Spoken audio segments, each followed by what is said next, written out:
पर्व पजूषण आविया आनंद अंगनमाय घर घर उत्सव अति घना श्री संघ आवीने जाय पर्व पजूषण आविया आनंद अंगनमाय जीव हमारी पलाविए कीजिए व्रत पचखान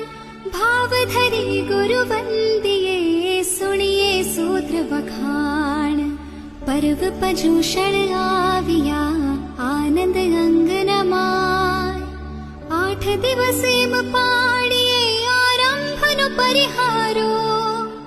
नावण धोवण खंडन लीपण पीसण रेवारो पर्व पजूषण आविया आनंद अंगनमाय शक्ति होय तो पच्छ किए 28 अति सारो